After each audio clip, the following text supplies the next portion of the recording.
செய்யப்படுறாங்க. இது வரைக்கும் உள்ள கை, அந்த கையை வெட்டி போடுறாங்க. மனைவி கணவனை கொள்ளும் தடுக்க வர மாட்டாங்களா? அப்ப தடுக்க வரும் பொழுது அந்த அம்மாவை என்ன பண்ணிட்டாங்க, கையை வெட்டி விட்டாங்க. அப்ப உடனே என்ன பண்றாரு இவரு, அந்த ரத்தக்கரை படிந்த சட்டையையும் வெட்டுப்பட்ட நாயிலா அவங்களுடைய கையையும் எடுத்துக்கொண்டு நேர சிரியாவுக்கு போறார், ஷாம். அங்க யார் இருக்கிறா? முஆவியா. அவர் தானே படையெல்லாம் அனுப்பி வச்சாரு, எப்படி உஸ்மானை காப்பாத்திரலான்னு சொல்லி. அது வருவதற்கு முன்னாடி இந்த காரியம் நடந்து போயிடுச்சு இல்லையா? அதனால நேரம் முஆவியாட்ட கொண்டு போய் நம்ம நியாயம் கேட்கணும், இவ்வளவு பெரிய அநியாயம் நடந்திருக்கு மதீனாவுல, இதை விடக்கூடாதுன்னு சொல்லிட்டு அவர் கொண்டே முஆவியாட்ட அழுது கொண்டே என்ன செய்யறாரு, இந்த மாதிரி அநியாயம் பண்ணிவிட்டாங்க, நம்ம ஜனாதிபதியை தலைநகரத்தில் கொண்டு விட்டாங்கன்னு சொல்லி அவர் ரொம்ப ஒரு உருக்கமாக அந்த மெசேஜை எடுத்து வைக்கிறார். உடனே முஆவியா ரலியல்லாஹு அன்ஹு அவர்கள் என்ன பண்றாங்க, அந்த மெம்பர்ல அந்த சட்டையையும் அந்த கையையும் வச்சு ஊர் மக்கள்லாம் அவனை பாருங்க எப்படிப்பட்ட ஒரு அநியாயம் நடந்திருக்கிறது, உஸ்மான் ரலியல்லாஹு அன்ஹு அவர்களுக்காக வேண்டி நியாயம் கேட்கணும், அவருடைய கொலையாளிகளை தண்டிக்க, கொலையாளிகள் தான் இவருக்கு ஆதரவாக இருந்துட்டு இருக்காங்க, அதான் பாயிண்ட். அந்த கொலையாளிகளை தண்டிக்காமல் நாம ஓயக்கூடாது என்று உஸ்மான் ரலியல்லாஹு அன்ஹுடைய அந்த சட்டையையும் அவங்க மனைவியுடைய கை விரலோடு உள்ள அந்த கையையும் எடுத்து காட்டி காட்டி மக்கள்கிட்ட என்ன செய்யறாரு, உஸ்மான் ரலியல்லாஹு அன்ஹு அவர்கள் ரொம்ப மக்களை தூண்டுறாங்க, இதை விடக்கூடாது, நியாயம் கேட்டு ஆகணும் அப்படின்னு சொல்லி. அதுல முஆவியாவோட சேர்ந்து உபாதா பின் சாமித், நிறைய ஹதீஸ் அறிவிக்கிற சஹாபில வருவாரு, அவரு அபூ தர்தா ரலியல்லாஹு அன்ஹு அவங்க, அபு உமாமா அல் பாஹிலி அவங்க, அம்ர் இப்னு அம்பஸா, இந்த சஹாபாக்கள்லாம் முஆவியாவோட இருக்கிறாங்க. எல்லாரும் சேர்ந்து என்ன பண்றாங்க, இதை நம்ம லேசில் விடக்கூடாது அப்படின்னு சொல்லி அங்க மதீனாவுக்கு அந்த அலி ரலியல்லாஹு ஆட்சிக்கு எதிரான ஒரு கருத்து இப்ப உண்டாகுது. இவங்க சாம்படைய சின்ன ஒரு பகுதியில் கவர்னர் தான் முஆவியா, ஒரு தனி ஜனாதிபதி இல்ல. உஸ்மான் அவர்களால் ஷாம் என்ற சிரியா என்ற பகுதிக்கு கவர்னரா நியமிக்கப்பட்டவர் முஆவியா. அவர் பெரிய கவர்மெண்ட்லாம் கிடையாது. ஆனா அவர் என்ன இப்ப முடிவுக்கு வர்றாரு, அலிக்கு கீழே நம்ம இருக்க முடியாது, அலி ரலியல்லாஹு அன்ஹு கீழே என்ன செய்யும், அவருடைய ஆட்சியின் கீழே ஷாம் இருக்காது, இன்னும் சொல்ல போனால் மதீனாவை நம்ம கையில் எடுக்கணும், இவ்வளவு பெரிய அநியாயத்துக்கு கணக்கு தீர்க்காமல் நான் ஓய மாட்டேன் என்று சொல்லி முஆவியா ரலியல்லாஹு அன்ஹு அவர்களும் அவர்களோடு முக்கியமான சஹாபாக்கள், இவங்க லேசான சஹாபாக்கள் இல்ல, முக்கியமான சஹாபாக்கள் எல்லாம் சேர்ந்து இந்த ஒரு வேலையை செய்யறாங்க. அதுக்கப்புறம் என்ன செய்யறாங்கன்னு கேட்டா, தல்ஹா, ஜுபைர், பெரிய பெரிய சஹாபாக்கள் எல்லாரும் என்ன செய்யறாங்க, அவங்களும் ஊரை விட்டு போயிட்டாங்க இல்லையா, போய் நேரா அவங்க மக்காவுக்கு போறாங்க. எல்லாரும் மக்காவுக்கு போயிடுறாங்க. மக்காவுக்கு போன உடனே முகீரா பின் ஷுபா, அவர் ஒரு முக்கியமான சஹாபி, அவரு நிறைய ஹதீஸ்கள் அறிவிக்க. நோமான் பின் பஷீர் ஷாமுக்கு போயிடுறாரு, சிரியாவுக்கு. முகீரா பின் ஷுபா மெசேஜ் எடுத்துக்கிட்டு வேகமா மக்காவுக்கு போறார். மக்காவில் என்ன நடக்குது, ஆயிஷா நாயகி, நபிகள் நாயகத்தினுடைய மனைவிமார்கள் எல்லாம் ஹஜ்ஜிக்காக வேண்டி அங்க முடிச்சுட்டு திரும்பி வர இருக்கிறாங்க. உஸ்மான் ரலியல்லாஹு அன்ஹு கொன்னுட்டாங்கங்கிற ஒரு மெசேஜ் ஆயிஷா நாயகிக்கு தெரிவிக்கப்படுகிறது. உடனே என்ன செய்யறாங்க, பெரிய தல்ஹா சுபைர் போய் சேர்ந்துடுறாங்க ஆயிஷா நாயகிட்ட. தல்ஹா ரலியல்லாஹு அன்ஹு 10 பேர்ல அஷ்ரத்துல் முபஷ்ஷராக்கள் இவங்க 2 பேர், சொர்க்கத்தின் நற்செய்தி சொல்லப்பட்டவர்கள்ல அலியோட யாருமே இருக்கல. அலி ரலியல்லாஹு அன்ஹு இருக்கிற யாருன்னா அவர் மட்டும்தான் இருக்கிறாரு. சாத் இப்னு அபி வக்காஸ் உன்னை பையத் செய்ய மாட்டேன்ட்டாரு. அதே மாதிரி தல்ஹா ரலியல்லாஹு அன்ஹு அங்கீகரிக்க மாட்டேன்ட்டாரு, ஜுபைரும் அங்கீகரிக்க மாட்டேன்ட்டாங்க. அப்ப இவங்க எல்லாம் எங்க வந்துட்டாங்க, நேர மக்காவுக்கு வந்துடுறாங்க.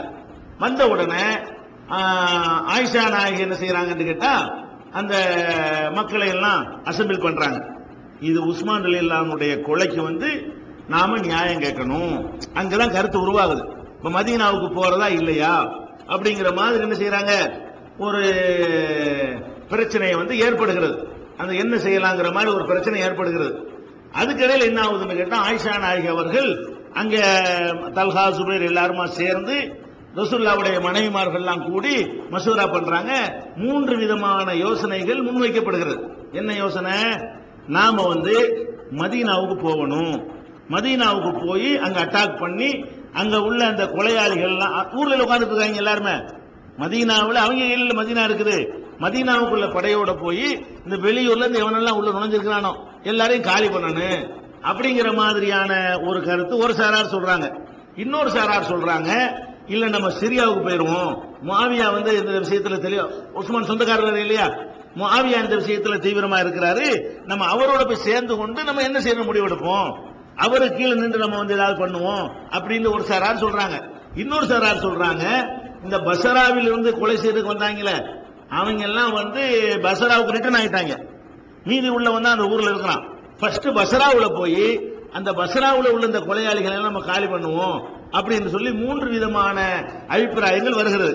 வந்தவன என்ன செய்யறாங்கன்னு கேட்டா, ரசூலுல்லாஹ்வுடைய மற்ற மனைவிமார்கள்லாம் மதீனாவுக்கு தான் நாங்க வருவோம், வேற எங்கேயும் நாங்க வரமாட்டோம், மதீனா தான் எங்களுடைய ஊர், மதீனா விட்டு நாங்க எங்கேயும் வரமாட்டோம்னு சொல்லி ரசூலுல்லாஹ்வுடைய மற்ற மனைவிமார்கள்லாம் நினைச்சிட்டாங்க மதீனாவுக்கு போவோன்ட்டாங்க.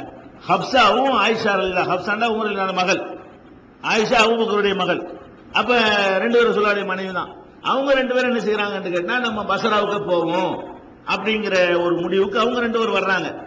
இப்னு உமர் வர்றாரு, வந்து ஹப்சாவை தடுக்கிறார். இப்னு உமரும் இந்த விஷயத்துல அலி ரலியல்லாஹு அன்ஹு ஏத்துக்கிற தயாரா இல்ல. வரும் இந்த விஷயத்துல வந்து அலி செஞ்ச தப்பு, அலி வந்து இதை தடுத்திருக்க முடியும், அவரை வந்து அவங்க வந்து இந்த அவங்களுடைய ஆளுகையில் இருந்துகிட்டு இருக்கிறாரு, ரவுடிகள் கையில் இருந்துகிட்டு இருக்கிறாரு அப்படிங்கிற மாதிரி அவருக்கும் ஒரு டவுட் இருக்கிறது. அதனால இப்னு உமர் தங்கச்சிட்ட ஹப்சாட்ட சொல்றாரு, நீ என் கருத்து உன் கருத்து தான், இது கணக்கு தீர்க்கணும், உஸ்மானுடைய கொலைக்கு வந்து நம்ம பழி வாங்கணும், ஆனால் நீ மதீனாவுக்கு தான் போகணும் அப்படின்னு அவங்க சகோதரர் வற்புறுத்தினதுனால அவங்களும் எல்லாரும் அம்போண்டு ஆயிஷா நாயகி தலைமையில விட்டுவிட்டு எல்லா மனைவிமார்களும் எங்க வந்துடுறாங்க, மதீனாவை நோக்கி பயணம் ஆயிடுறாங்க. அப்ப இவங்க வந்து ஆயிஷா நாயகி தலைமையில தல்ஹா சுபைருடைய தலைமையில ஒரு படையாக எங்க கிளம்புறாங்க, பஸ்ராங்கிற நகரத்திற்கு போகிறாங்க. இதுக்கிடையில என்ன பண்றாங்கன்னு கேட்டா, அலி ரலியல்லாஹு அன்ஹு அவர்கள் வந்து ஒவ்வொரு பகுதிக்கும் புதிய ஆளுநர்களை நியமிக்கிறார். ஏற்கனவே உஸ்மான் ரலியல்லாஹு நியமிச்ச ஆளுநர்கள் கவர்னர் இருப்பாங்க இல்லையா, அவங்களை நீக்கிவிட்டு யமனுக்கு இப்னு அப்பாஸ போக சொல்றாரு. அதே மாதிரி பஸ்ராவுக்கு சம்ரா பின் ஜுந்துமுங்கிறவரை போக சொல்றாரு. கூஃபாவுக்கு உமாரா பின் ஷிஹாப்ங்கிறவரை போக சொல்றாரு. மிஸ்ருக்கு வந்து கைஸ் இப்னு சாதுங்கிறவரை போக சொல்றாரு. ஷாம்ங்கிற பகுதிக்கு, ஷாம் தான் வந்து முஆவியா கையில் இருக்கிறது, அவரே நீக்கியாச்சு அப்படின்னு சொல்லிட்டு சஹல் இப்னு ஹனீஃப்ங்கிற ஒரு சஹாபியை வந்து அங்க இதுக்காக வேண்டி அனுப்புறாங்க. அனுப்பணும்னு என்ன ஆகுதுன்னு கேட்டா, இவர் ஒவ்வொரு கவர்னருக்கும் அங்க அவமானங்கள் ஏற்படுது. மதீனாவில் உள்ளதை தவிர பெரும்பாலும் அலிக்கு சப்போர்ட் இல்ல.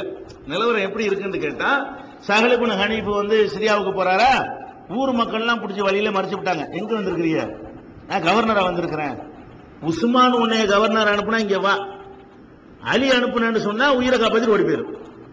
அவங்க என்ன சொல்றாங்க, உஸ்மானை கொண்டு விட்டு எங்கடா கவர்னரா வர்றீங்க நீங்க அப்படின்ட்டு ஊர் மக்களே அவரை பிடிச்சி காட்சி செஞ்சிடறாங்க. யாருமே ஊருக்குள்ள நுழைய விடல. அவர் வந்து அந்த சிரியா வந்து டோட்டல் முஆவியா கட்டுப்பாட்டில் இருக்கிறது. சிரியாவுல யாருமே சாமுல ஒருத்தர் கூட அதில் சப்போர்ட்டா இல்ல. வந்த கவர்னர் ரிட்டர்ன் ஆகி வந்துடுறாரு.